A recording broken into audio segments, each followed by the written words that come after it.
Então, pessoal, boa noite para todo mundo que está aqui. Alguns estão aparecendo, outros não. Fiquem à vontade, quem quiser também abrir a câmera, né? Que vai dando um tom mais humano, né? Para esse encontro, para esse janela de diálogos. Eu queria começar dizendo para vocês que não foi uma propaganda enganosa sobre a presença da Elvira, né? Da doutora Elvira. Mas a gente foi surpreendido na semana passada por um pedido dela, por um problema de saúde e uma urgência com a família dela. Eu não sei se vocês sabem, mas ela é italiana que mora em Nova York. E aí ela falou que não conseguiria mais nessa data exata hoje, dia 19. E aí, como a gente já tinha feito as vendas, feito a divulgação, a gente decidiu encontrar com ela, levar algumas perguntas que a gente tinha entre a gente, que, né, Filomena e a Gabi tinham, e gravar esse encontro com ela. E ficou dinâmico, acho que vocês vão ver. E a gente também pensou, né, em tanto fazer essa apresentação que eu tô fazendo com vocês, a gente fez com ela, né, no caso, na ocasião da semana passada, apresentando um pouquinho o que que é a associação Janela de Encontros, mas o que que é o Janela de Diálogos. É, E depois a gente vai abrir para perguntas, como a gente sempre faz. Tem as meninas aqui, então as meninas se também se sentem à vontade de responder, de contar a experiência delas, de falar. Entre nós, eu acho que pode existir uma troca viva, né? Um diálogo vivo. E a gente também pediu que vocês pudessem, quem quisesse, tivesse perguntas específicas, vocês pudessem ou fazer aqui, né, junto, se tiver tempo, ou enviar para nós, e a gente pediria para ela responder. E ela disse que responderia, né? Ela deixou uma disponibilidade muito grande para nós. Então é só para falar que não foi uma propaganda enganosa. Pedir essa compreensão de você só de não ser mesmo ao vivo, a gente nunca fez assim, né? Mas foi uma forma como é muito difícil, foi muito difícil a gente conseguir esse contato, né? Essa possibilidade com a doutora Elvira, a gente achou que não valeria desperdiçar, né? Ouvi-la contar. E tanto Filomena quanto a Gabi estavam muito dispostas também nesse diálogo. Para quem está aqui pela primeira vez, eu acho que a Flávia, que é uma amiga minha do trabalho, muito querida, que está aqui, e quem talvez está participando pela primeira vez, o Janela de Diálogos, ele nasceu desse desejo de os jovens fazerem diálogos e conversas e trocas de experiência de vida com pessoas que têm um saber e uma cultura diferente ou uma história de vida muito diferente da deles. Então a gente sempre prepara antes as perguntas, são eles que tocam esse encontro, como vai ser a Filomena e a Gabi. E dessa vez nasceu, né, de eu ter ido, encontrado com a doutora Elvira pessoalmente o ano passado, e falando com a Filomena tinha um desejo do estágio, ela vai contar aí, mas aí a gente pensou, poxa, por que que não pode ser algo para a gente deixar aberto ao mundo, né? Esse encontro com a doutora Elvira, que é uma pessoa absurdamente fantástica, que faz um trabalho fantástico.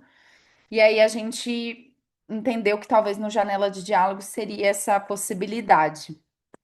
Aí é isso, gente. Também vocês sabem que é um evento que a gente junta um pouquinho de dinheiro, que é bem pouco, mas que ajuda a gente a manter as atividades do Janela também, né? Da Associação Janela de Encontros, que eu acho que, né, para todos vocês que eu estou vendo aqui na telinha, vocês estão muito perto de nós. Então, agradeço muito.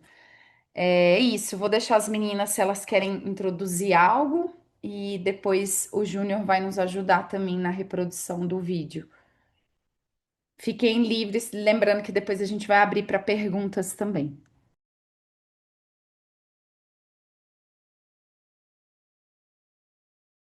Quer que eu comece? Oi, gente, boa noite. Vou contar só um pouquinho como eu conheci a Elvira. Teve uma época que eu estava na escola, acho que por volta do meu nono ano, que gostava muito de estudar síndromes de bebês, coisas assim meio raras. E aí minha mãe, que já tinha morado em Nova York, ali perto, contou um pouco sobre o trabalho da Elvira. É que ela vai contar um pouco, né? Mas ela trabalha, ela criou um departamento no hospital da Universidade de Colômbia para acompanhar mães e bebês e famílias que têm um prognóstico, já durante a gestação recebem um prognóstico que não vão conseguir viver muito. Tipo, podem ser horas, segundos, dias, meses, mas tem um prognóstico que provavelmente vão morrer mesmo. E aí ela faz todo esse trabalho, porque lá também tem sempre, nos Estados Unidos, tem a opção, dependendo do estado, né, mas de abortar, principalmente se a criança provavelmente não vai viver muito, mas são mães que escolheram, pais que escolheram não abortar porque querem conhecer o filho e tudo mais. E aí ela criou esse departamento no hospital. E não sei, para mim sempre foi muito bonito, assim, como principalmente na cultura de Nova York, né? Como que ela cria isso, assim, e faz esse trabalho, porque a gente também tava falando com a Giovana, tipo, pra que gastar dinheiro com crianças que vão morrer, sabe? Tipo, por quê? Por que que ela faz todo esse trabalho? Eu digo, na mentalidade de hoje, não sei se faz muito sentido, sabe? Então eu achei, eu sempre gostei muito dela, eu queria fazer um estágio lá, acabou não dando muito certo, mas é, eu consegui conversar com ela, então foi muito legal. Acho que a Gabi pode falar. Não, acho que só isso que. Porque eu conheci a Fia na faculdade, a Silvia também, que sabiam que eu gosto muito de neonatologia, de bebês, me contaram o trabalho dela. E é, assim, impressionante você ver que alguém se importa, assim, com esses assuntos. Então, conversar com ela foi bem impressionante, assim.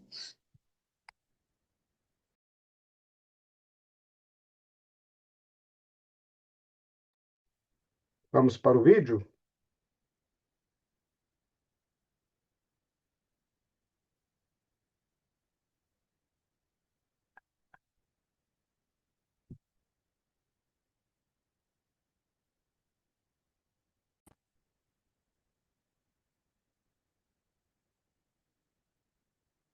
Questions. So first, I think we wanted to know how is your job story? Like, how did you get in the University of Columbia, and how is the job you do today? Sure. Thank you for the invitation. Thank you so much. I really appreciate this opportunity to have a conversation with you guys. I love to work with young people. And I think it's very important because when I was your age in the past century, I had friends much older who introduced me to medical school. In fact, you asked me about my job. So, I decided to go to medical school just to start from the very beginning because with some friend of mine in the community, I also belong to the community of communal liberation. We wanted to give our life with the job to help people. And so a friend of ours was already a doctor, suggests us thinking about the medical profession, medical school. And so I started with these friends of mine, medical school, with this desire to serve the person, to help people to get better. And so I went through medical school, and then I love babies. And so I discovered that there was this specific field, which is called the neonatology, which is a branch of pediatrics, okay, where you deal with babies before and after birth. Because as a neonatologist, I deal also with mothers, expectant mothers, helping them make a plan of how to take care of the baby when the baby, is expected to be sick afterwards. And this really fascinated me. Also depends because my best friend, she became a OBGYN. And so we actually ended up working in the same hospital in Italy at the first for several years. And so I really love taking care of babies, of sick babies, because I always say, healthy babies, they don't need me. They have mom and dad, family. Instead, babies, when they have problems, they're very sick, etc., I really feel that I can help them. Because also, if you think about at the beginning of life is very strong, okay? And those babies are really, really, really strong. In the same time, some of them died if there is no medical help. And there is such a huge promise at the beginning of life that you really want to spend yourself to help them fulfill their promise. So stay alive. To live is beautiful, no? The world in which we live is very problematic. But if you think about there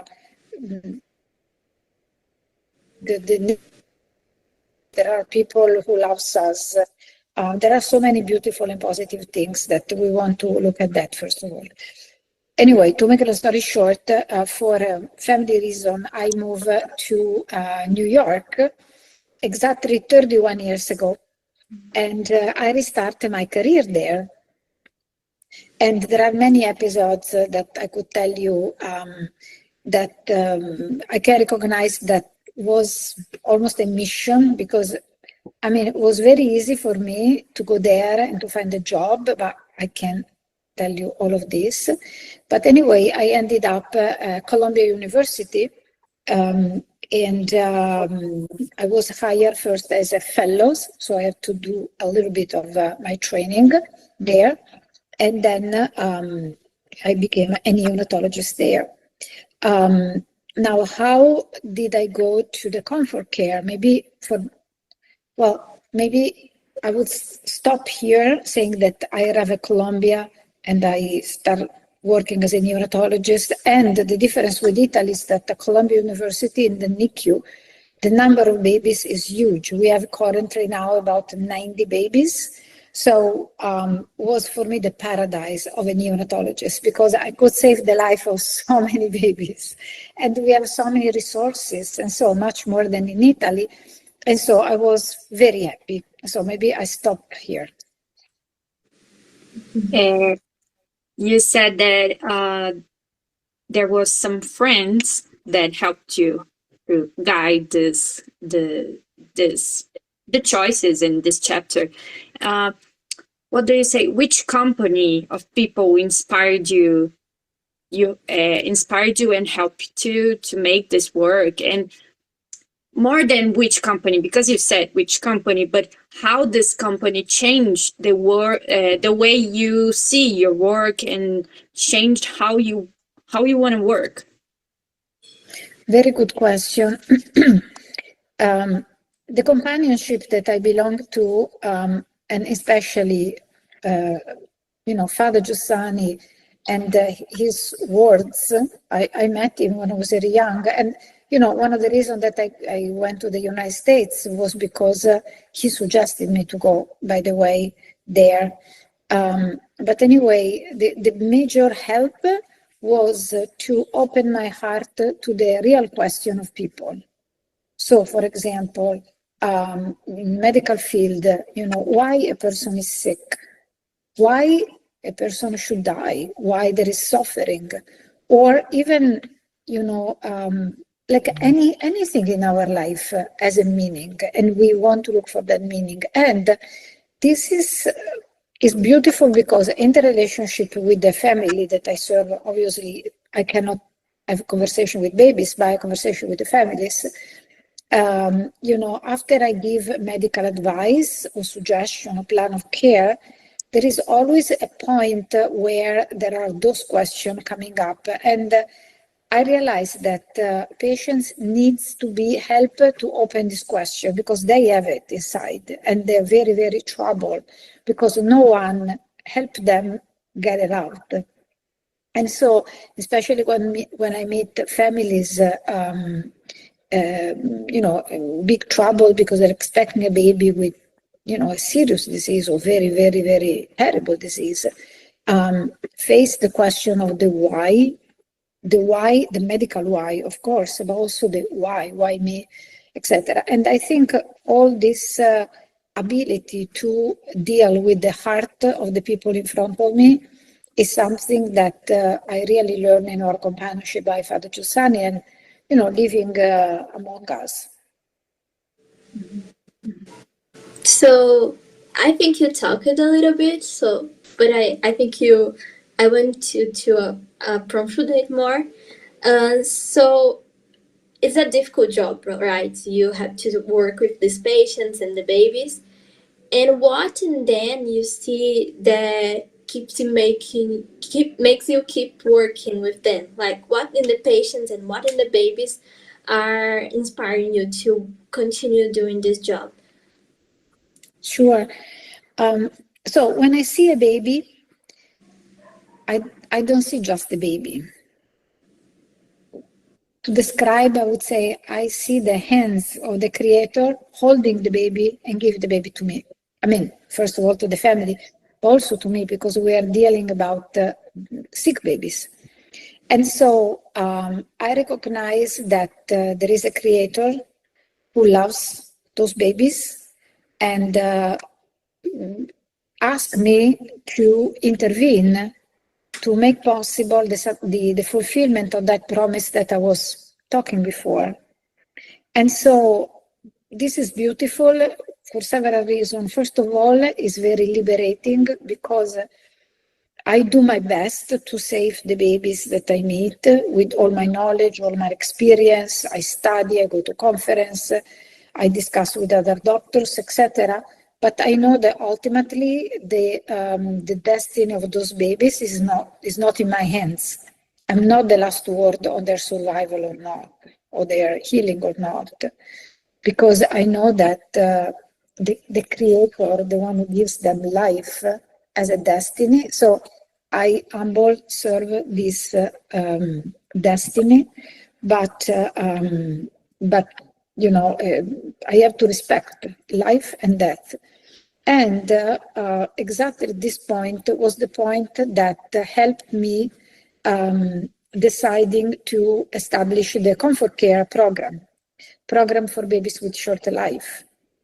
Because when I started working at Columbia University, yes, vast majority of babies were able to go home and to be healthy and go through life. Some of them maybe they had chronic illnesses, so back and forth from the hospital, but eventually they did well.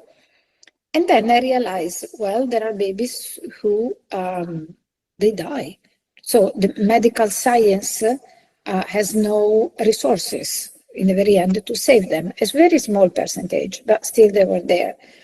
And I remember at that time, I had this big crisis because I was telling myself, I want to save baby's life. So in these cases, what does it mean to save the life of these babies? No?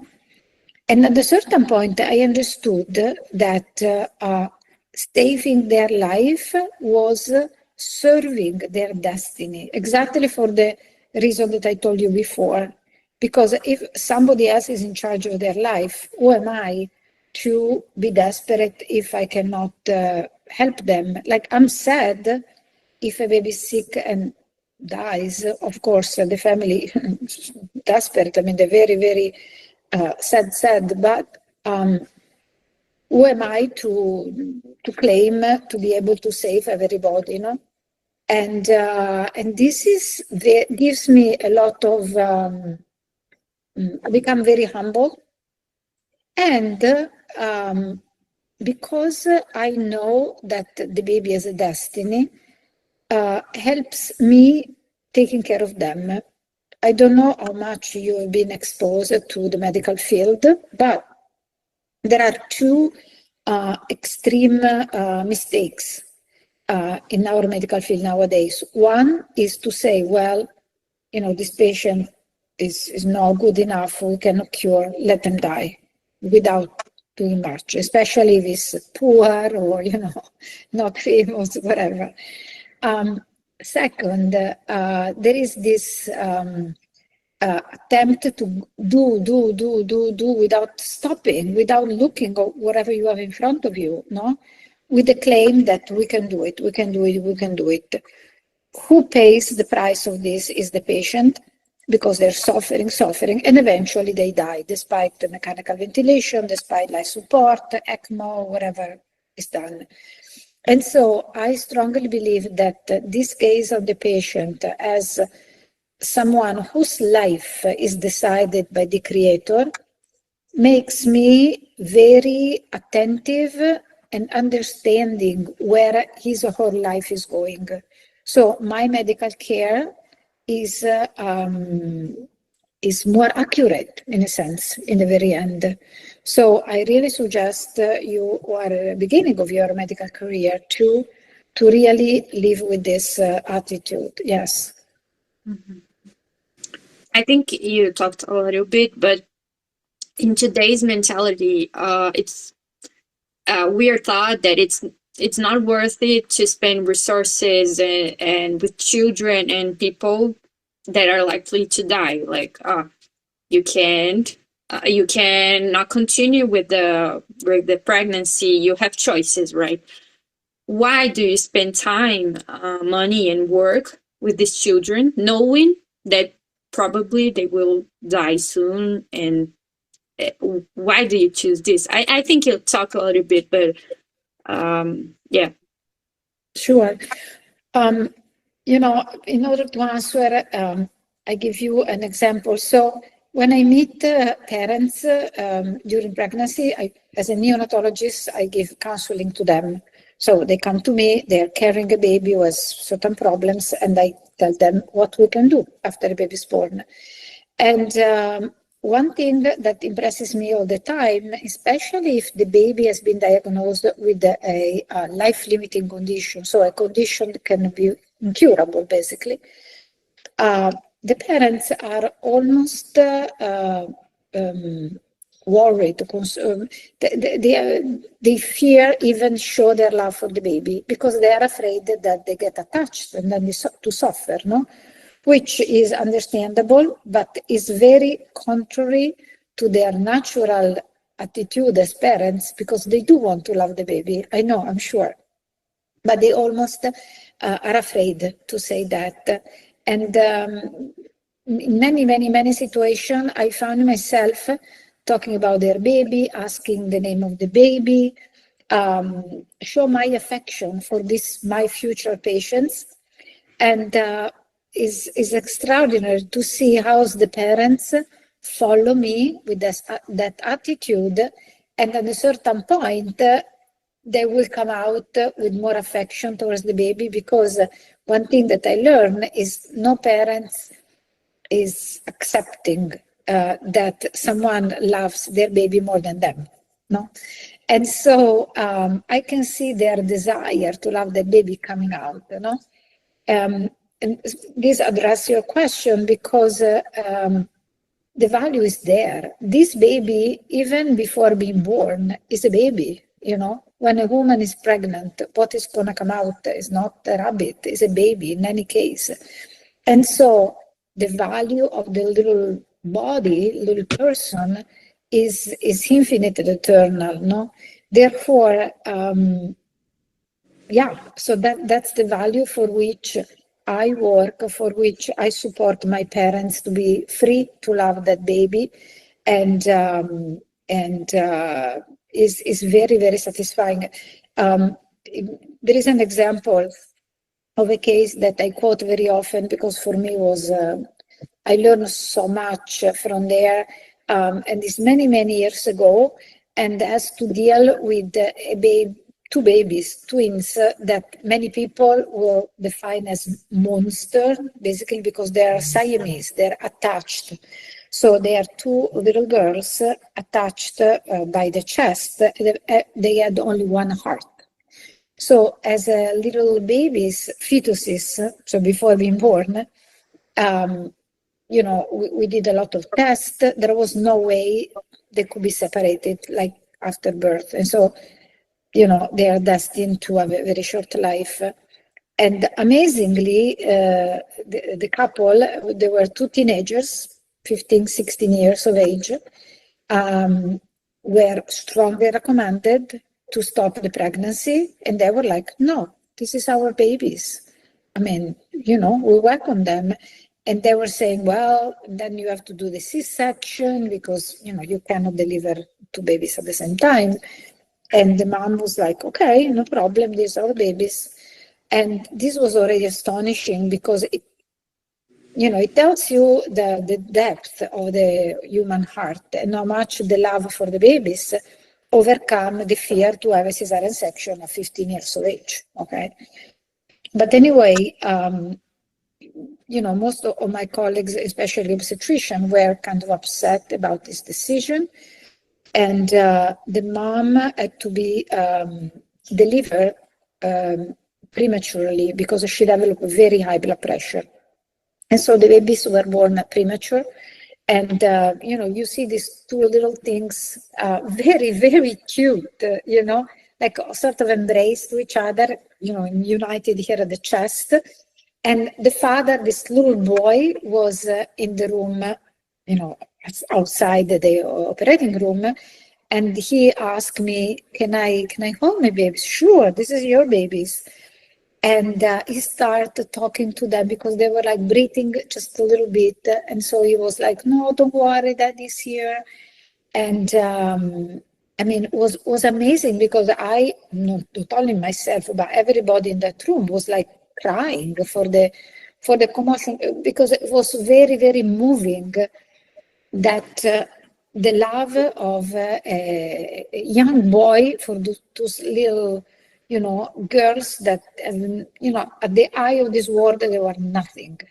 And instead it was a beautiful moment that moved the heart of everybody there. And then we always ask in the delivery room if the family has a religion. So they were Catholic, they want to baptize the baby. So I said, I can do for you.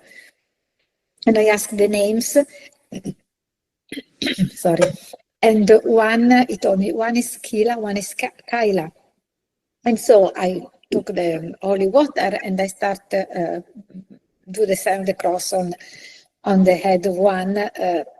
Kila, I baptize you. And the father hold my arm and he says, no, this is not Kila, this is Kaila. And I was like, I can't believe it because they're same. They're absolutely identical. But you know what I learned? That's the gaze that God has on each one of us. No, and I learned this from a little boy, 15 years old. Just to say, so this is why I do the job. Yeah. So just more an extra question that Filomena didn't send to you, but I want to know about the impact of this experience in the patients and also in the professionals that work there, so the doctors and the nurses. So with the patients is very clear because we have many families coming to deliver in our hospital because we offer this program. So maybe they've been diagnosed in another hospital and they decide to come with us. In the professional world is amazing because the cultural environment is the cultural environment is like everybody else. I imagine your country as well, where many doctors think that when a mom has a prenatal diagnosis of a life-limiting condition, it's better for them to terminate, to stop the pregnancy, because they say that the baby will suffer, that doesn't make any sense, etc., etc. So I live in big hospital, and that's what that's what is going around. But I would say that the experience of not just me, but my team, delivering those babies, helping moms carrying these babies, at this point from the past 17 years we are doing this, changed completely the mentality. We had so many women who have been referred to us to talk, So then the comfort care is proposed to them. Some of my colleagues, gynecologists, wrote articles in journal, very important journal in obstetrics and gynecology, regarding perinatal palliative care as a discipline, which respects the choices of many families and allows them to meet their baby, to celebrate their life. And so I think we have an impact at the level of our hospital for sure, but also at the level of medical journals. And every year, this has been from 2011 basically to now, we have been doing yearly training for doctors and nurses on perinatal palliative care. And every year we have about 100 people. That's, we cannot go above that. But they come from all over the world, all over the United States. They come from, Australia, Singapore, Philippines, Europe, all over the world. Because really, also professionally speaking, if you are a nurse, if you are a doctor, and you go in the delivery room and there is one of these babies who is delivered and is dying, you need to have the ability as a professional to take care of that baby. Maybe to administer some morphine to make the baby comfortable. And maybe to, in other cases, to feed the baby. If the baby will live a few days, why not? You need to feed the baby to respect the natural life. And so, or other, a baby maybe has a big, like omphalocele, when the intestine comes out from the abdomen, for example, you have to do a nice dressing so the baby feel comfortable. Professionally, we need to be careful and attentive. And then it's a satisfaction because you help that family celebrate the life of the baby. Yeah. Mm-hmm. And another question: how do you work with the family? Like, if they strongly believe that the baby is gonna leave, and how do we work? How do you work after a baby dies, or yeah? Sure. So two things. One is that in our program, we respect natural life. So we have babies with some condition that we thought they're going to die right away, and sometimes live for months or for years. So we allow the baby to live natural life. We are not, we do comfort care, the baby should die now, and that's it. So this is something important to say, because in neonatology, I believe in many centers all over the world, when a baby is carrying one of these diseases, they don't feed the baby, they let the baby die. So it's very, very important to say that I do respect the natural life. Second, for the parents, losing their child is unimaginable. So I had not that experience. I cannot imagine, or can only imagine that, it's really too much. Parents would rather suffer themselves and not have the baby suffer or die themselves. So we do have a bereavement follow-up. We have a psychologist and a senior nurse who has a master in psychiatry. And we offer them to meet them. We do a lot of Zoom encounter as well, because many people are far away, many parents, and they have children. So for them to come to the hospital is a little bit complicated. And so we offer a lot of support for years sometimes, for sure for a year, but even more, so much so, sometimes we receive cards with the mom that now is expecting another baby, a healthy baby, so healthy, great news, now the baby is beautiful. Although the one that has been lost, let's say, is never forgotten. In fact, we do a lot of memory making, because that baby will be forever in the family. And it's good like this. Yeah. Mm-hmm. For me, what I I loved about your work is that I think it's a way about what you said, how it's to other professionals that doesn't believe in the same thing that you believe, but how it's to them after they after they meet your work. For me, it's amazing because it's a way that you can show what you believe in, and I don't know. I think only a person who is so much loved can do such thing. And I think when you meet someone who's loved and do this amazing work, you can understand a little bit, right? And even if you are not a faithful person. And for me, even if I don't work in this area, for me it's very beautiful to see someone do this job, because even I don't know in which area I end up working. I want to do such a beautiful job that other people who are not faithful, who does not have the same experience, look at the job and say, this person is loved, right? And I want to thank you, because I think it's the most truthful way to testimony, To others. witness. Yeah, to witness others what you believe and how you feel, right? I don't know how Gabi feels.